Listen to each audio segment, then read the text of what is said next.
बातमी येते बीडच्या केजमधून। केज मतदारसंघात दोन गटांमध्ये तुंबळ हाणामारी झालेली आहे। विडा गावात मतदान केंद्राबाहेर दोन गटांमध्ये तुंबळ हाणामारी झाली। मतदान करण्यावरून ही हाणामारी झाल्याची प्राथमिक माहिती मिळते, तर मतदान केंद्रावरील पोलीस बंदोबस्त हा आता वाढवण्यात आला। बीडच्या केजमधील हा सगळा प्रकार आहे। केज मतदारसंघामध्ये विडा या गावातील मतदान केंद्राबाहेर अशा प्रकारे राडा झालेला आहे आणि नेमकं काय झालं या संदर्भातली दृश्य आपण पुढारी न्यूजच्या टीव्ही स्क्रीनवर पाहतोय। मतदान करण्यावरून हा राडा झाल्याची प्राथमिक माहिती मिळते, वाद झाल्याची प्राथमिक माहिती मिळते। मात्र आता या वादानंतर मतदान केंद्रावर आणि त्या गावामध्ये आता पोलीस बंदोबस्त वाढवण्यात आला।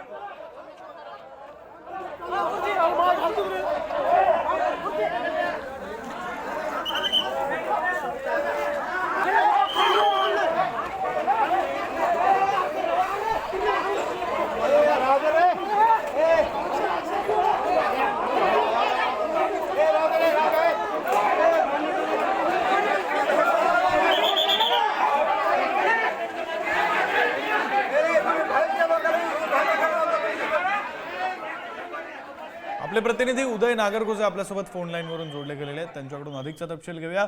उदय, खरं तर बीड मधली ही तिसरी घटना आहे, म्हणजे पहिली घटना घडली शरद पवारांच्या राष्ट्रवादीच्या नेत्याला मारहाण झाली, त्यानंतर मशीन या फोडण्यात आल्या, वोटिंग मशीन, ईव्हीएम मशीन, आणि त्यानंतर आता ही घटना बीडच्या केजमधून समोर येते, मारहाणीची घटना आहे। काय घडतंय बीडमध्ये नेमकं?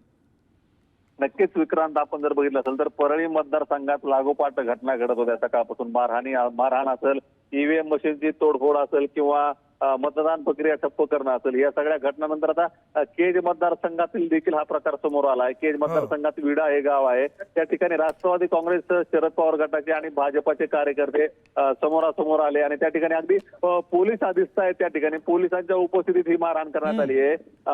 बराच वेळ हा प्रकार सुरू होता, तरी देखील पोलीस यंत्रणाकडून कुठलाही हस्तक्षेप देखील झाल्याचं पाहायला मिळत नाहीये। यामुळे या भागात काही काळ तणावाचं वातावरण निर्माण होतं। आता ज्या ठिकाणी असे प्रकार होत आहेत त्या ठिकाणी वरिष्ठ अधिकारी भेट देऊन बंदोबस्त देखील वाढवत आहेत। एकंदरीत आपण जर पाहिलं तर परळीनंतर आता केजमध्ये देखील असा प्रकार घडल्यानं आता या ठिकाणच्या कायदा आणि सुरक्षेचं प्रश्नचिन्ह निर्माण झालंय। विक्रांत, अगदी खरं आहे उदय, तुम्ही बोलताना ज्याप्रमाणे म्हणालात, प्रत्येक मतदान केंद्रावर, मतदान केंद्राच्या बाहेर पोलीस बंदोबस्त हा तैनात असतो। असा पोलीस बंदोबस्त असताना सुद्धा अशा प्रकारच्या मारहाणीच्या आणि राड्याच्या घटना घडतायत, ही निश्चितच चिंतेची बाब आहे। धन्यवाद तुम्ही दिलेल्या सविस्तर माहितीसाठी।